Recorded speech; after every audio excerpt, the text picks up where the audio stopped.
Hi everyone, this Sanju Satyan, you are watching Eduka Plus. स्वागत है आपका एक नए वीडियो में। और हम लोग पढ़ रहे हैं टाइम, स्पीड और डिस्टेंस मैथमेटिक्स के टॉपिक पर। इससे पहले हम लोगों ने दो टॉपिक को कवर किया है इस सीरीज के अंदर में, जहां पर हम लोगों ने एक बार टाइम को बराबर करके और देखा कि किस तरह के सवाल आते हैं। दूसरी बार हम लोगों ने इस चैप्टर में देखने की कोशिश करी कि अगर डिस्टेंस बराबर हो तो किस किस तरह के सवाल बन सकते हैं आजकल के एग्जाम में जो पूछे जाते हैं, उसको भी हम लोगों ने करने की कोशिश करी।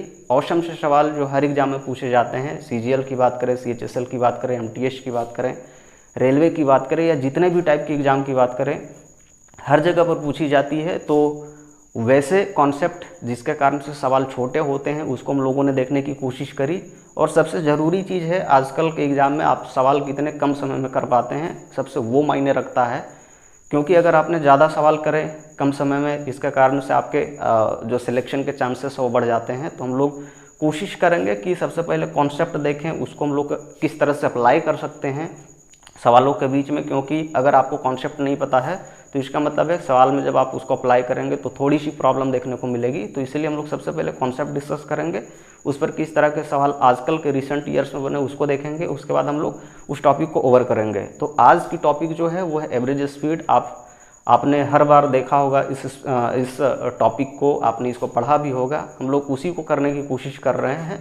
एवरग्रीन टॉपिक है, हर एग्जाम में पूछी जाती है। और इसमें आप देखेंगे कि बहुत ज़्यादा वेरिएशन नहीं है सवालों के अंदर में। तो आपको ये टॉपिक जो है वो 4-5 हम लोग 6 सवाल करेंगे, उसके बाद ये टॉपिक ख़त्म हो जाएगी।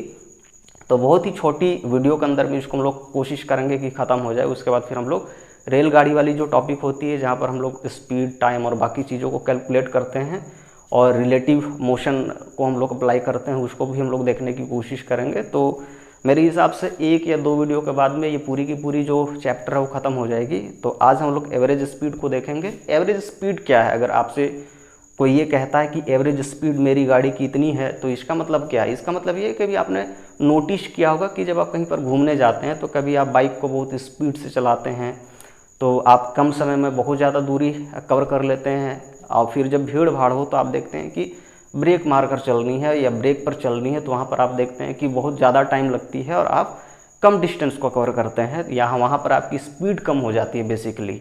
तो जब आप रुकते हैं फाइनल डेस्टिनेशन में तो आप देखते हैं कि अगर ये डिस्टेंस थी मेरी और अगर इतना टाइम लगा है तो इस हिसाब से मेरी स्पीड इतनी होनी चाहिए। तो हम लोग उसको एवरेज स्पीड कहते हैं। एवरेज स्पीड का मतलब है कि टोटल आपने कितना डिस्टेंस चला है और उस डिस्टेंस के बीच में आपने उस दौरान आपने कितना टाइम लिया है, तो उसको हम लोग कहते हैं एवरेज स्पीड। तो अगर हम लोग फॉर्मुलेट करना चाहें इसको तो हम लोग कहेंगे एवरेज स्पीड जो होगी वो क्या होगी, तो कहेंगे टोटल डिस्टेंस आपने कितना चला है और उस डिस्टेंस के बीच में आपने टोटल टाइम कितना लिया है। तो this ratio is called total time. तो this ratio is called average speed. तो कुछ नई चीज़ नहीं है, यानी आपने पूरी डिस्टेंस को जोड़ दिया है कि कहाँ से कहाँ तक की आपकी इनिशियल टू फाइनल डेस्टिनेशन थी। उसके बाद आपने टोटल टाइम उसके बीच में कितना लिया है, तो हम लोग वो देखेंगे। जैसे अगर हम लोग कह सकते हैं कि अगर ये लाइन है जो एक कोई आदमी ए है उसको कवर करता है और यहाँ से यहाँ तक की डिस्टेंस d1 है मान के चलिए, या फिर कहेंगे कि यहाँ से यहाँ तक उसने s1 की स्पीड से चला है, फिर कहेंगे यहाँ से यहाँ उसके डिस्टेंस d2 थी जहाँ पर उसने s2 की स्पीड से चला।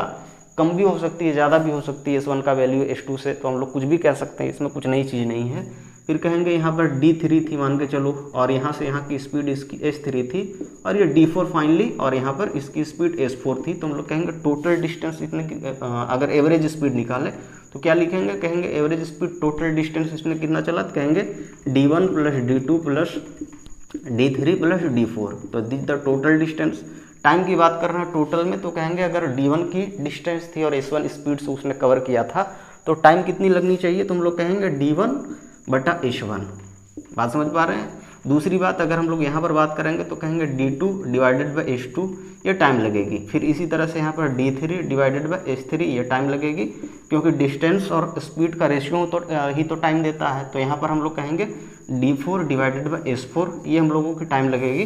तो ये हम लोगों की रही एवरेज स्पीड की कॉन्सेप्ट। अगर इसको हम लोग रिप्लेस कर दे t1, t2, t3, t4 से, कि अगर यहाँ की टाइम जो है d1/s1 को अगर हम लोग t1 कहते हैं तो हम लोग कहेंगे d1/t1। उस और भी हम लोग आगे करेंगे तो कहेंगे d2 + d3 प्लस D4 और नीचे अगर हम लोग लिखें तो अगर इसको रिप्लेस करेंगे हम लोग T2 से तो कहेंगे ये T1 लगता था, ये T2 लगेगी, ये T3 लगेगी, या D4 लगेगी। यानी फाइनली हम लोग देखेंगे कि टोटल कितना टाइम लगे उसको नीचे लिखेंगे घंटों के अंदर में, मिनट्स में भी हो सकता है, हम लोग उसको कैलकुलेट करेंगे जब सवाल आएगी तो। उसके बाद D1 D2 D3 D4 और फाइनली टोटल कितना डिस्टेंस रहा सबको मिलाकर, तो उसको हम लोग यहाँ पर काउंट करके लिखेंगे। तो this ratio is called average speed. इसके अंदर में जो दो कॉन्सेप्ट और बनते हैं उसको हम लोग देखने की कोशिश करेंगे। आपने देखा होगा कि एक बार डिस्टेंस जो है कुछ भी दिया हो और उसको दो बार कवर करी जाती है अलग अलग, मतलब एक ही आदमी के द्वारा अलग अलग स्पीड से, तो हम लोग एवरेज स्पीड कैसे निकालते हैं उसको देखने की कोशिश करें। जैसे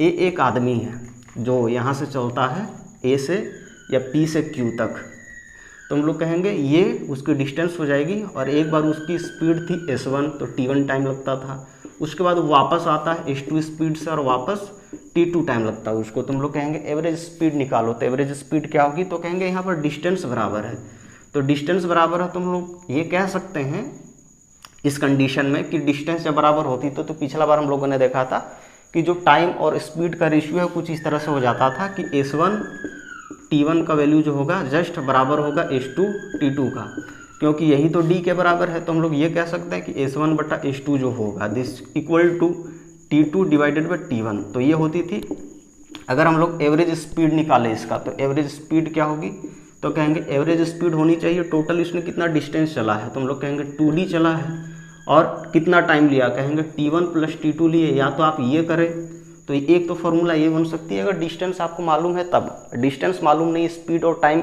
ये मालूम है तो हम लोग कह सकते हैं कि तब होती है एवरेज स्पीड कितना, तो कहेंगे तब होती है अगर ये S1 स्पीड से चला है तो कहेंगे 2S1 इंटू S2 और डिवाइडेड बाय कहेंगे S1 प्लस S2 होती। ये कहाँ से होती, तो इसको आप देख लीजिए 1 मिनट के अंदर में, क्योंकि बहुत छोटी सी प्रूफ है, कुछ नई चीज़ नहीं है। जैसे हम लोगों को पता है कि अगर हम लोग T1 का वैल्यू निकालें यहाँ से तो हम लोग क्या लिखेंगे, तो कहेंगे T1 का वैल्यू जो होगा या T2 का वैल्यू भी अगर आप निकालना चाहें तो आप उसको भी लिख सकते हैं। तो कहेंगे T1 का वैल्यू होगा S2 T2 divided by S1 होगा। बात समझ पा रहे हैं। तो अगर आप इस कंडीशन में आप अगर लिखते हैं कि टोटल डिस्टेंस कितना चला होगा, तो हम लोग कहेंगे यहाँ पर अगर ये D को हम लोग हटा देते हैं तो कहेंगे एवरेज स्पीड क्या रही होगी, तो कहेंगे एवरेज स्पीड टोटल डिस्टेंस को कहते हैं। तो ये एक बार डिस्टेंस चलता है S1 T1, फिर दूसरी बार कितना डिस्टेंस चलता है, तो कहेंगे दूसरी बार चलता है S2 T2 और टाइम कितना लिया, कहेंगे एक बार T1 टाइम लिया, दूसरी बार इसने T2 टाइम लिया। बात समझ पा रहे हैं। तो हम लोग कहेंगे T1 को रिप्लेस कर देते हैं S2 T2 से डिवाइडेड बाई S1 से, तो हम लोग कहेंगे कि T1 को हम लोग यहाँ पर रिप्लेस कर रहे हैं तो इसका वैल्यू क्या लिखेंगे, कहें S2 T2 divided by S1। बात समझ पा रहे हैं। इसका वैल्यू हम लोग क्या लिखेंगे, कहेंगे इसका वैल्यू लिखेंगे तो S2 T2 इतना ही रहेगा। दूसरी बात है यहाँ पर नीचे लिखेंगे तो T1 का value S2 T2 divided by S1 और यहाँ पर हम लोग क्या हो जाएगी, तो कहेंगे T2 हो जाएगी। तो हम लोग कहते हैं यहाँ पर इस कंडीशन S1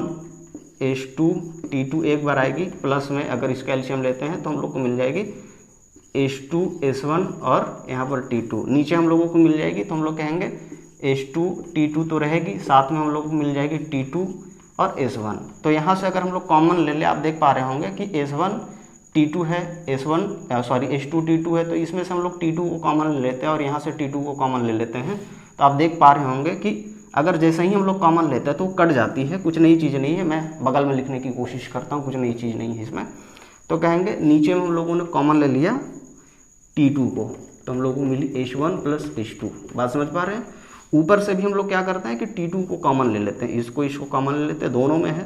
तो हम लोग कहेंगे T2 को कॉमन लेंगे ना, तो यहाँ पर S1 S2 बचेगा, प्लस में फिर S1 S2 बचेगा। बात समझ पा रहे हैं। ये बचेगी हम लोगों की, देख लीजिए S1 S2, यहाँ पर भी S1 S2 T2 कॉमन है, तो इसका मतलब है ये कट जाएगी, तो हम लोगों को मिल जाएगी ऊपर में 2S1 S2 divided by S1 plus S2। तो ये भी हो सकती है कि सिर्फ स्पीड आपको पता हो तब भी आप निकाल सकते हैं एवरेज स्पीड को, जहाँ पर आपको कुछ करना नहीं है, जस्ट मल्टीप्लाई करना है 2 से, क्योंकि इसने 2 बार डिस्टेंस को कवर किया था। आप ऐसे भी चल सकते हैं अलग अलग स्पीड से, और उन दोनों स्पीड को हम लोग क्या करेंगे, तो जस्ट जोड़ देंगे। तो जो भी आएगी, एक ये हो सकती है जहाँ पर हम लोगों ने डिस्टेंस को बराबर किया, तो एक तो ये है। दूसरी बात हम लोग, ये तो प्रूफ रही, आपको इतना याद नहीं रखना है, बस आपको ये याद रखनी है।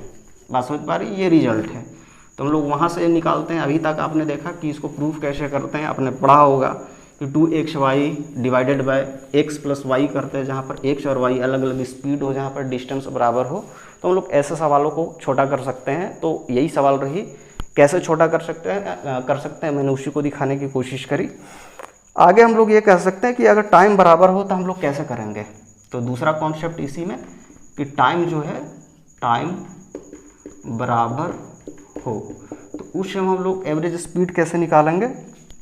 तो एवरेज स्पीड की बात कर रहे हैं, एवरेज स्पीड क्या होगी, तो कहेंगे कि t/s1 प्लस में s2 डिवाइडेड बाय कितना होगा, तो कहेंगे 2t टाइम लगेगी। बात समझ पा रहे हैं। अगर हम लोग इसी में कहें तो कहेंगे कितना होगा, s1 plus s2 divided by 2 होगी। ऐसा क्यों होता है, s1 plus s2 divided by 2 होगी। तो ये हम लोगों की एवरेज स्पीड हो जाएगी, जहाँ पर सिर्फ आपके एवरेज स्पीड मतलब आपको सिर्फ स्पीड पता हो तो भी हम लोग उसको 2 से डिवाइड करके और सम करके ऐसा कर सकते हैं। जहाँ पर एक आदमी था जिसने सेम टाइम लिया था, टाइम बराबर हुआ था, यानी कि ए ऐसे चलता था तो हम लोग कहेंगे यहाँ पर टी लगता था, फिर वापस आया तो इसने टी टाइम लिया। तो उस समय इसने S1 स्पीड से चला, जहाँ पर डिस्टेंस अलग अलग है। सॉरी, ये एक बार की ये डिस्टेंस है, दूसरी बार की अलग डिस्टेंस होगी। तो उस कंडीशन की हम लोग बात कर रहे हैं कि एक बार ये चलता है फिर वापस आता है, जहाँ पर टाइम वो सेम लेता है। तो उस कंडीशन की बात कर रहे हैं, क्योंकि स्पीड अलग अगर होगी और टाइम अगर सेम ले रहा है तो उसने डिस्टेंस अलग अलग चला होगा। बेसिकली ये बात है। तो ये डिस्टेंस अलग है, ये डिस्टेंस अलग है। अगर इन दोनों की एवरेज स्पीड आपको निकाली जाए तो आप उस समय ध्यान रखिएगा कि उस समय हम लोग s1 प्लस s2 करते हैं डिवाइडेड बाई 2 करते हैं, क्योंकि टाइम सेम लगा था तो t से t कट जाएगी और ये ऊपर की डिस्टेंस रही, क्योंकि इसकी डिस्टेंस कितनी हो जाएगी, तो कहेंगे इस डिस्टेंस हो जाएगी s1t, तो s1t हो जाएगी। और इसकी डिस्टेंस कितना हो जाएगी, तो कहेंगे अगर इसने s2 स्पीड से चला है तो s2t इसकी स्पीड हो जाएगी। और नीचे टोटल इसने कितना टाइम लिया, तो एक ये t है दूसरा ये t, तो टोटल 2t का टाइम लिया। हम लोग सम कर देंगे, उसके बाद t से t को कैंसिल कर देंगे तो s1 plus s2 divided by 2 ये जो होगी हम लोगों के आंसर मिलेगी। जहाँ पर हम लोग कहेंगे कि इस कंडीशन में टाइम बराबर थी, स्पीड अलग अलग था, तो इसी हिसाब से अलग अलग इसने डिस्टेंस कवर किया था। अब इन दोनों कॉन्सेप्ट के आधार पर किस किस तरह के सवाल बनते हैं हम लोग उस पर आते हैं, क्योंकि सवाल करना जरूरी है और सवाल ही पूछे जाएंगे आपसे। तो पहला सवाल जो आप स्क्रीन पर देख रहे होंगे, मैं इसको 4 सवालों के अंदर में इस टॉपिक को ख़त्म करूँगा। बहुत लंबी टॉपिक नहीं है, ये तो सिर्फ कॉन्सेप्ट की बात थी। आगे हम लोग बढ़ते हैं। हम लोगों का पहला सवाल है, अलीशा 50 किलोमीटर की स्पीड से चलती है और 5 मिनट लेट से ऑफिस पहुंचती है। आगे इसने कहा किंतु जब वह बाइक से जाती है तो 3 मिनट जल्दी ऑफिस पहुंच जाती है। इसने बोला यदि ऑफिस 25 किलोमीटर की दूरी पर है घर से तो बाइक की एवरेज स्पीड क्या होगी, ये निकालने को दिया गया है। इसने नहीं बोला है कि पूरी डिस्टेंस या पूरी दूरी जो इसने कवर किया है 2 बार उसकी एवरेज स्पीड आप निकालें। इसने सिर्फ बाइक की पूछी, तो हम लोग बाइक की सिर्फ निकालने की कोशिश करेंगे। कुछ नई चीज़ें नहीं, आप एक बार फिर से देखिए इस क्वेश्चन को। जैसे पहला क्वेश्चन हम लोगों का ये यहाँ से यहाँ तक 25 किलोमीटर की दूरी थी घर से ऑफिस तक की, यहाँ एच लिख देता हूँ। उसके बाद इसने बोला है कि एक बार ये जब चलती है 50 किलोमीटर के स्पीड से तो इसने 5 मिनट ज़्यादा टाइम लिया। तो अगर हम लोग कहेंगे 25 किलोमीटर की दूरी कवर करनी थी इसको, अगर 50 की स्पीड से ये चले, 50 किलोमीटर पर आवर की स्पीड से चले तो टोटल टाइम कितना लगेगा 25 किलोमीटर कवर करने में, कहेंगे हाफ आवर यानी 30 मिनट। तो 30 मिनट का ये टाइम लगेगा। लेकिन इसने बोला कि 30 मिनट जब ये लेती है ना तो 30 मिनट में 5 मिनट इसका एक्स्ट्रा है, तो एक्चुअल टाइम कितना होगा, तो कहेंगे एक्चुअल टाइम जो होगी, एक्चुअल टाइम की हम लोग बात कर रहे हैं, एक्चुअल टाइम जो होगी वो क्या होगी, तो कहेंगे 25 मिनट ये नॉर्मल टाइम लेती होगी। लेकिन जब इसने पैदल चला या किसी और मीडियम से चला तो इसकी 30 मिनट लगती है, 5 मिनट ज़्यादा लगती है। फिर इसने बोला कि जब ये अगली बार चलती है बाइक से तो बाइक से चलने पर इसको 3 मिनट कम लगता है, 3 मिनट जल्दी पहुंच जाती है। किस टाइम से, तो कहेंगे इस टाइम से, जो एक्चुअल टाइम है उससे। तो अगली बार की मतलब टाइम कितनी होगी, तो कहेंगे सेकेंड शिफ्ट की इसकी टाइम लग जाती है, कहेंगे 22 मिनट। 3 मिनट कम जो होगी वो 22 मिनट होगी, तो 22 मिनट लग जाती है। तो कहेंगे इस हिसाब से जो हम लोगों की मोटरसाइकिल की स्पीड निकालनी है तो हम लोग कहेंगे चूँकि डिस्टेंस तो सेम है, आप देख लो यहाँ से यहाँ तक चलती है फिर वापस आती है, तो कहेंगे डिस्टेंस सेम है तो डिस्टेंस सेम होने के कंडीशन में हम लोग क्या करते थे, तो कहेंगे कि S1 डिवाइडेड बाई S2 का जो वैल्यू होगा वो जस्ट बराबर होगा T2 डिवाइडेड बाई T1 के वैल्यू के बराबर। तो हम लोग कहेंगे इस हिसाब से T2 डिवाइडेड बाई T1 का वैल्यू हम लोगों को मिला हुआ, एक बार 30 लगती है, दूसरी बार हम लोगों को 22 लगती है। तो कहेंगे स्पीड का रेशियो क्या होना चाहिए, तो स्पीड का रेशियो होना चाहिए हम लोगों को 22 डिवाइडेड बाई 30। ये कॉन्सेप्ट कुछ नया नहीं है, आप जहाँ पर मैंने डिस्टेंस को बराबर किया है उस कॉन्सेप्ट को देखिए, आपको ये कॉन्सेप्ट मिल जाएगी कैसे आती है वो चीज़। तो मैंने उसको पूरा समझा दिया है, तो आप वहाँ पर जाकर देखें वीडियो को, अगर समझ में नहीं आ रही तो कुछ नई चीज़ नहीं है। फिर हम लोग इसको करेंगे तो कहेंगे अगर इसको हम लोग काटें तो कहेंगे 11 दूना 22 हो जाएगी। सॉरी, स्पीड को हम लोग जल्दी काटते नहीं हैं, तो हम लोग इसको काटेंगे नहीं, तो कहेंगे ये टाइम थी हम लोगों की और ये हम लोगों की स्पीड थी। बात समझ पा रहे हैं? तो कहेंगे इस 22 की जो स्पीड है जिसमें 30 मिनट लगता था वो कितनी की स्पीड देता है, कहेंगे 50 की स्पीड देता है, 50 किलोमीटर पर आवर की। तो कहेंगे इस 30 की क्या होगी स्पीड, तो कहेंगे कि 30 की स्पीड होगी 30 इंटू 50 और डिवाइडेड बाय अगर हम लोग करेंगे तो 22 नीचे लिखेंगे। तो अगर इसको आप कैलकुलेट करेंगे तो आपको 68 पॉइंट समथिंग मिलेगी। तो हम लोग कहेंगे 68 मान लेते हैं, 68 पॉइंट समथिंग आती है, 15 या कुछ ऐसा आता है। तो हम लोग कहेंगे इतना किलोमीटर पर आवर की जो है वो बाइक की स्पीड होनी चाहिए। ध्यान रखिएगा, यहाँ पर बाइक की स्पीड हम लोगों ने निकाली है। बाइक कम ज़्यादा करके चलती होगी, लेकिन उस पूरे डिस्टेंस में यहाँ से यहाँ आते समय उसने टोटल 68 किलोमीटर पर आवर की स्पीड को मेंटेन करा होगा। हम लोग ऐसा कर रहे हैं।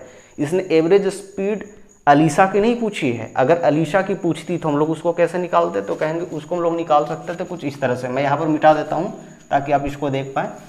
तो कहेंगे एक बार तो उसको 30 मिनट लगा, बात समझ पा रहे हैं, एक बार तो उसको 30 मिनट लगता है डिस्टेंस को कवर करने में। तो हम लोग यहाँ पर ये कह सकते हैं कि अगर एवरेज स्पीड ऑफ अलीशा कहें तो कहेंगे एक बार उसने 25 चला फिर वापस 25 आती है, तो कहेंगे टोटल 50 चला।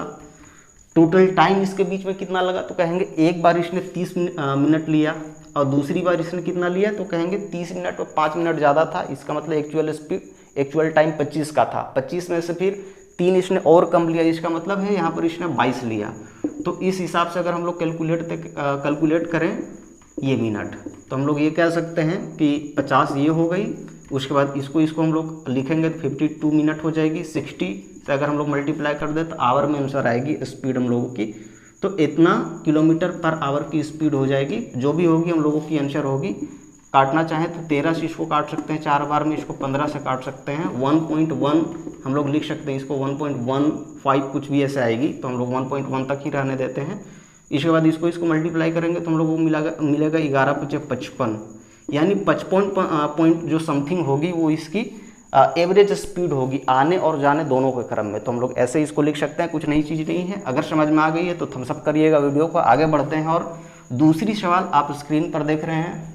दूसरा सवाल जो हम लोगों का है, इसमें बोला गया है कि गौतम जो है वो 12 दूसरा क्वेश्चन जो हम लोगों का है वो है 12 किलोमीटर पर आवर की स्पीड से ऑफिस जाता है गौतम और 10 किलोमीटर पर आवर की दर से वापस आता है घर, तो उसकी औसत चाल बताएं। मैंने आपको बताया था कि अगर डिस्टेंस बराबर हो, जैसे यहाँ से यहाँ जाने के क्रम में और वापस आने के क्रम में, डिस्टेंस तो बदलेगी नहीं। तो एक बार ये चलता है 12 किलोमीटर पर आवर की स्पीड से, फिर इसने बोला जब वापस आता है तो 10 किलोमीटर पर आवर की स्पीड से ये वापस आता है। ये दूसरा सवाल हम लोगों का। तो इसने बोला कि इस आने जाने के क्रम में उसकी एवरेज स्पीड क्या होगी, एवरेज स्पीड आप बताएं। तो मैंने आपको बताया था कि सिर्फ स्पीड दिया हो, 2 स्पीड और डिस्टेंस बराबर हो, तो आप लगा सकते हैं कि एवरेज स्पीड क्या होगी। तो कहेंगे एवरेज स्पीड जो होगी वो होनी चाहिए हम लोगों की 2xy या a भी आप जो भी लिखना चाहें, या स्पीड 1 स्पीड 2 लिखना चाहें। फिर हम लोग कहते थे xy को हम लोग जोड़ देते थे, क्योंकि यहाँ पर डिस्टेंस बराबर, तो डिस्टेंस बराबर तो इसीलिए हम लोग एक बार 2 लिखेंगे। 12 की स्पीड से जाता है, फिर 10 की स्पीड से वापस आता है। 10 और 12 को हम लोग सम कर देंगे तो हो जाएगी 22। बात समझ पा रहे हैं? तो 22 इसकी सम हो गई। एक बार 10 और 12 को जोड़े 22 हो गई।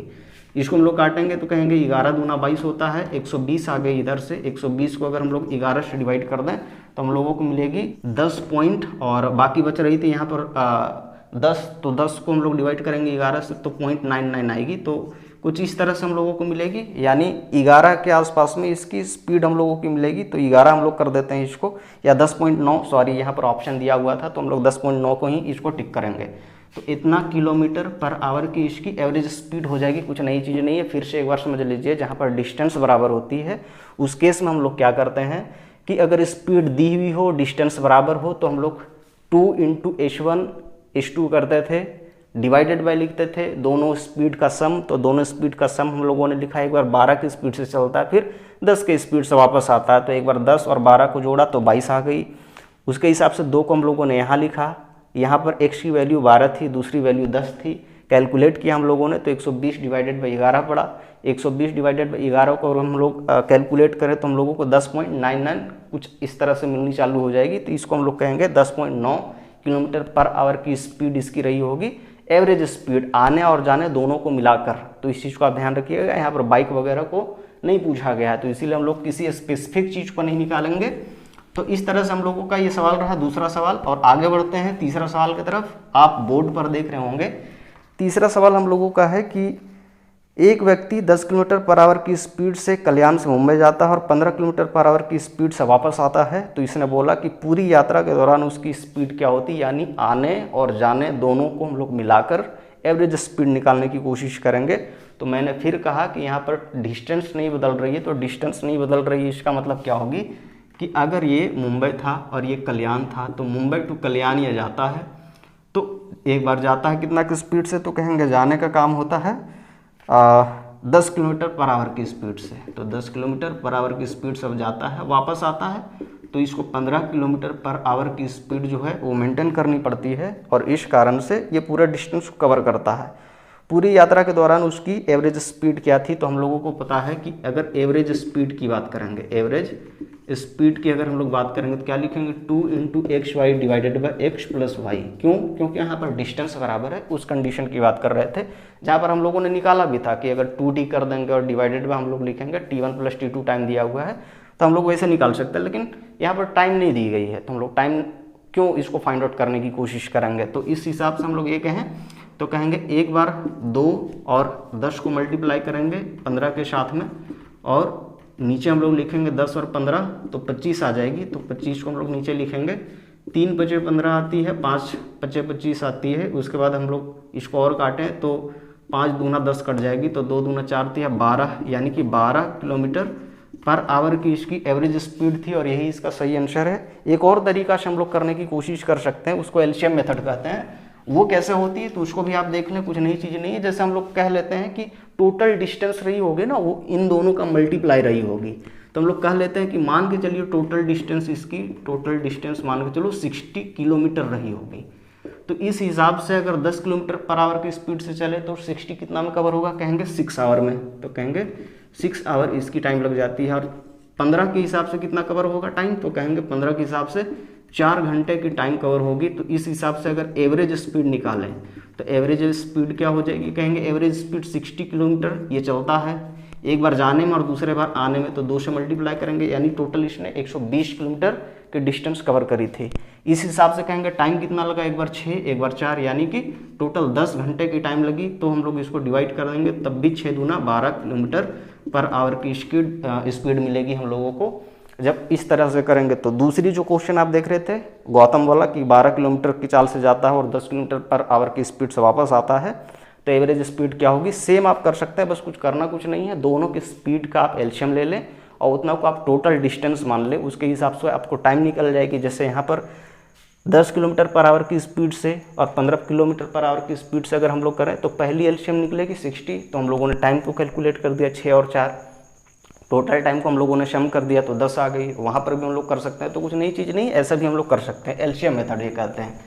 ये भी आसान तरीका है, लेकिन इसमें प्रॉब्लम ये है कि आपको थोड़ी सी एलसीएम वाली कैलकुलेशन ज़्यादा करना पड़ेगा, तो इसके कारण से थोड़ा सा टाइम लग जाएगा। जबकि आप फॉर्मूला से चलेंगे तो 2xy divided by x + y या 2s1 × s2 divided by s1 + s2 करेंगे, जहाँ पर s और s1 और s2 अलग अलग स्पीड है, तब भी आप क्वेश्चन को शॉर्ट कर सकते हैं, क्योंकि इसमें टाइम का कैलकुलेशन नहीं करना पड़ता। तो आप ऐसे चल सकते हैं। और लास्ट क्वेश्चन हम लोग आते हैं, इसके बाद ये टॉपिक खत्म हो जाएगी एवरेज स्पीड वाली।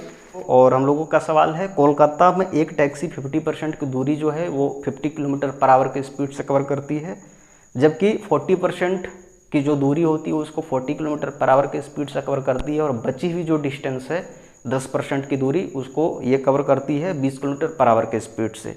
तो इसने बोला कि पूरी यात्रा के दौरान इसकी टोटल एवरेज स्पीड क्या रही, कुछ नई चीज़ नहीं है। देखिए एक बार बढ़िया से, जैसे हम लोगों को पता है इसको अलग अलग तरीके से कोई और तरीके से भी कर सकता है, तो आप अपना तरीका देख ले। लेकिन एक तरीका आप ये भी हो सकता है इसमें से कि जैसे हम लोगों को बोला कि 50% की डिस्टेंस को 50 किलोमीटर पर आवर की स्पीड से कवर करता है, तो कहेंगे मान के चलो कि 50 किलोमीटर पर आवर के स्पीड से इसने कवर किया, तो कहेंगे कितना कवर किया, कहेंगे 5/10 की दूरी, क्योंकि 50% कहने का मतलब तो 5/10 हो गया। तो उसके बाद हिसाब से हम लोग कहेंगे कि 40% का मतलब कितना हो गया, कहेंगे 4/10, अब बाकी बच गया तो कहेंगे 1/10 पार्ट, ये पार्ट बच गई। बात समझ पा रहे हैं? जिसको ये 20 किलोमीटर पर आवर की स्पीड से कवर करता है, और ये जो स्पीड है वो 40 किलोमीटर पर आवर की स्पीड है। तो हम लोगों ने मान लिया कि यहाँ से यहाँ तक की दूरी 50 रही होगी, एक मोटा मोटी बात। तो इसका मतलब है कि यहाँ से यहाँ की दूरी भी 50 रही होगी। अगर ये 50 की दूरी यहाँ से यहाँ रही थी तो 50 किलोमीटर पर आवर की स्पीड से टाइम कितना लगेगा, क्योंकि जब तक आप टाइम को कैलकुलेट नहीं करेंगे तब तक आप नहीं निकाल सकते हैं एवरेज स्पीड। तो अगर हम लोग टाइम कैलकुलेट करेंगे तो करें तो हम लोग कहेंगे 1 आवर का टाइम लगेगा। 50 किलोमीटर पर आवर की स्पीड है यहाँ पर, तो इसको कवर करने में ये कितना लगेगा टाइम, इसको तो कहेंगे 1 घंटे का टाइम लगेगा। उसके बाद 50 बाकी की इधर की थी, यानी कि यहाँ से इधर हम लोग 40 बात करेंगे, तो 40 किलोमीटर पर आवर की स्पीड से कितना टाइम लगेगा, कहेंगे 1 आवर की इधर लग गई, और बाकी बच गई इधर से कितनी, तो कहेंगे 10 किलोमीटर, क्योंकि 10 ही तो बच रही है। 50 यहाँ से यहाँ तक, तो यहाँ से यहाँ भी 50, इसमें से 40 कवर हो गई, 40 के हिसाब से तो 1 घंटा लगा। तो कहेंगे 10 किलोमीटर की स्पीड कितनी लगेगी, मतलब 10 किलोमीटर की डिस्टेंस कितनी लगेगी 20 किलोमीटर पर आवर के हिसाब से, कहेंगे आधा घंटा का टाइम लगेगा। तो कहेंगे एवरेज स्पीड क्या होगी, कहेंगे एवरेज स्पीड होनी चाहिए टोटल कितना डिस्टेंस इसने कवर किया, तो कहेंगे 1 बार 50 फिर टोटल 50, यानी 100 किलोमीटर ये कवर करता है। और टोटल टाइम इसने कितना लिया, तो कहेंगे 1, 2 और ये आधा घंटा इधर से, यानी 2.5 आवर। अगर इसको हम लोग बदल दें, पॉइंट को हटा दें, तो 10 ऊपर लिखेंगे तो 25 चौके 100 हो जाएगा, और इसको मल्टीप्लाई करेंगे तो कहेंगे 40 किलोमीटर पर आवर की स्पीड रही होगी इस गाड़ी की। कुछ नई चीज़ नहीं है। फिर से देख लीजिए, जैसे हम लोगों ने परसेंटेज को ब्रेक डाउन किया, तो कहेंगे 50% का मतलब है 5/10, 1/2 भी लिख सकते हैं, सेम वैल्यू है तो 5/10 हम लोगों ने लिखा। 40% कहने का मतलब 4/10 हो गई, और एक जो बच रही थी उसको हम लोग कहेंगे 1/10, जो कि 10% था। उसके बाद हम लोगों ने कहा कि अगर ये 50 किलोमीटर की डिस्टेंस मान लेते हैं, तो 50 किलोमीटर पर आवर की स्पीड से 1 घंटे का टाइम लगता है।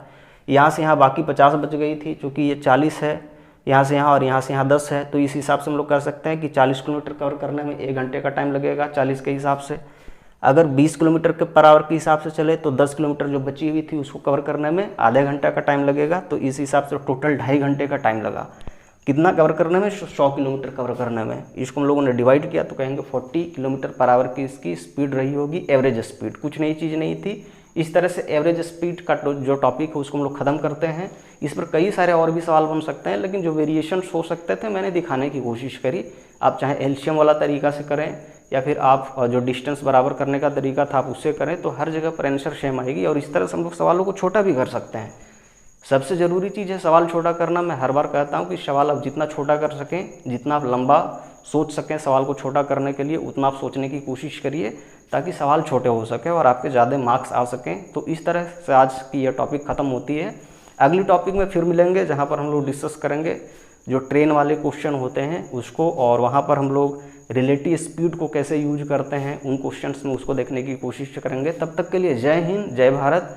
अभी तक आपने देखा इस वीडियो को, इसके लिए बहुत बहुत आभार आपका। जय हिंद।